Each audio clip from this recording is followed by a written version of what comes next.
Yo, but first, we got to get out to A's center fielder, outfielder, Lawrence Butler. Lawrence, how you doing, man?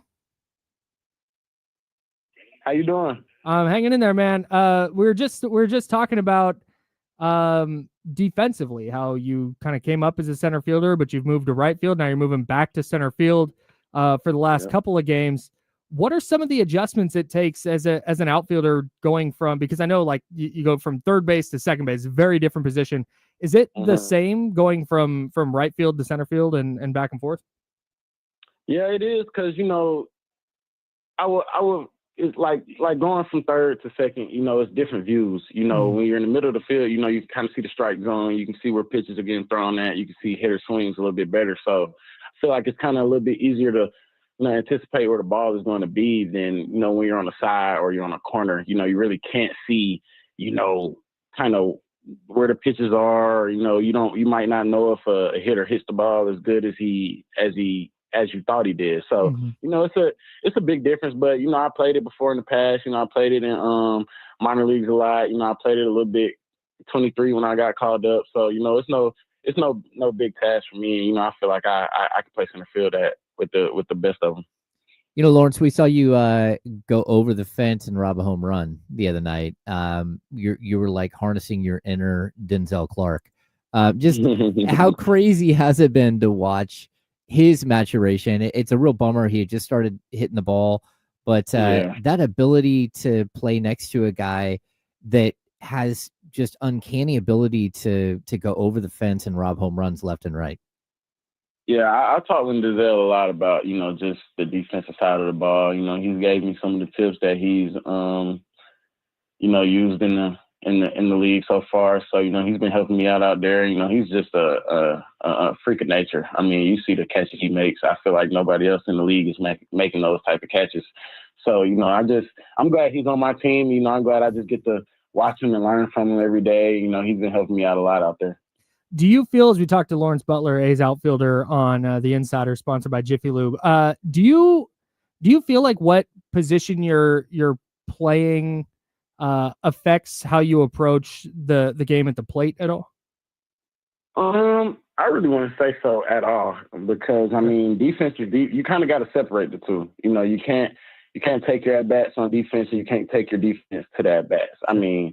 But yeah, obviously, if you make a good play on defense, you're gonna be feeling a little bit good at the plate. But I feel like you kind of just got to separate the two, and I feel like the goal should always be up there to go up there and have a good at-bat, and just get on base for the team and try to help the team win. Lawrence, I think moving from right field to center field is one thing, but moving from first base to left field is something that does seem to have played a little bit in Tyler Soderstrom's up and down season.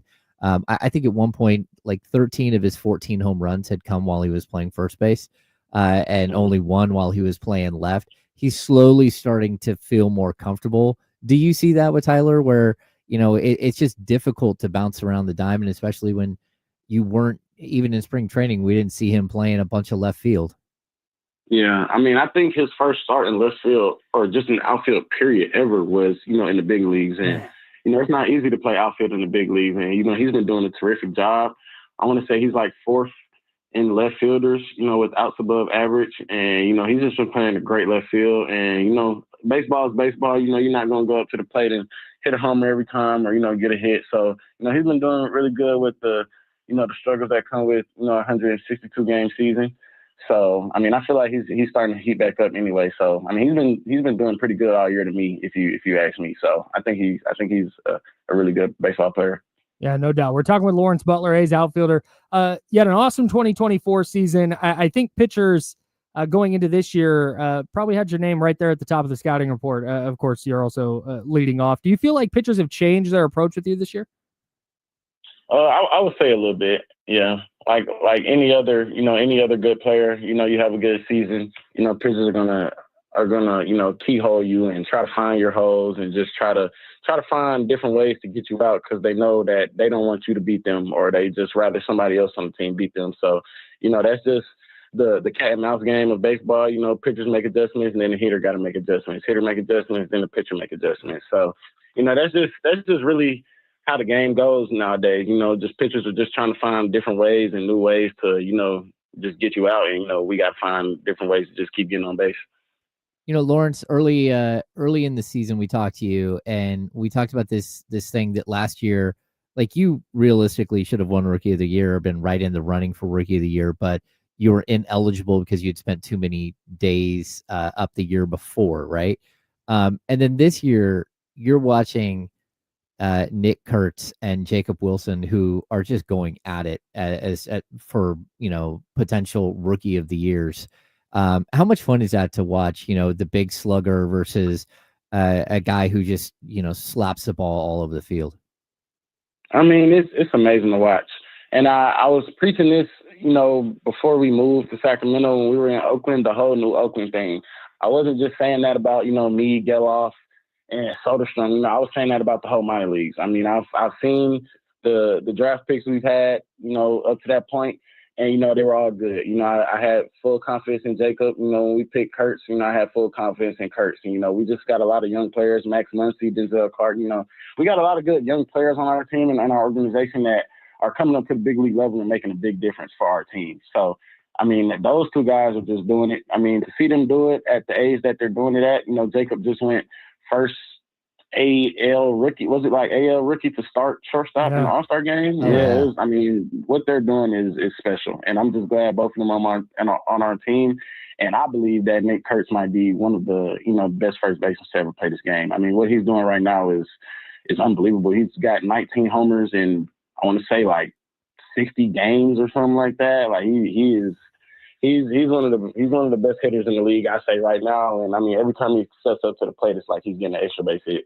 Just did the math on that last night. He's on pace over a full season for 49 jacks as a rookie. Yeah, that's crazy. That's crazy. I mean, that's insane. I mean, you can't. It's like, I mean, when we see him at the plate, it's just like, if you just throw it anywhere in the zone, or even if you paint a pitch, he's gonna hit it 112. So, I mean, we hoping he does the home run derby next year to be like close to his hometown in Philly. So we're all trying to convince him to get into the derby.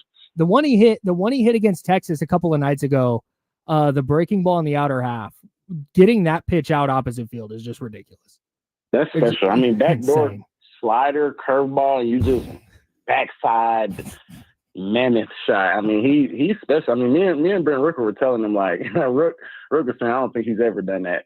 So, you know, for Kurtz to be doing that as a rookie, I mean, he's only 22 years old, and he's, you know, putting up a season like he has right now. I mean, him and Jacob gonna be 1 and 2 for this rookie. I honestly don't know who's gonna take it now that Kurtz is doing what he's doing. Yeah, it's going to be fun to watch. Hey, last thing here for you, Lawrence. We really appreciate your time, but we'd be remiss if we didn't talk about your Atlanta Hawks. I don't know how much you get to lock into the NBA offseason while you're in the midst of your baseball season, but the Hawks have been making moves, man. That's going to be a good team in the East. Man, I love the Hawks. I got the Hawks tatted on me. I mean, I feel like we're going to have a good year this year. You know, we still got Trae Young. I just hope they don't ever trade him. And, you know, I'm gonna be at a lot of these games in the off season. I love going to the Hawks games in the off season. You know, I feel like this is the year where we finally can, you know, get through that Eastern Conference Finals. We usually, you know, with LeBron being in Cleveland, you know, when I was younger, and, you know, just the East having some really good teams, you know, I feel like we always get to that Eastern Conference Finals and just, you know, fold. But I just hope this year, you know, we can pull it through, and I'll be in attendance to watch them. They're going to be a team to watch for sure, man. The East is wide open, and we'll be pulling for them for you. Really appreciate your time, Lawrence. Good luck with the rest of the season. No problem. Thank you. Thanks. Take care, man.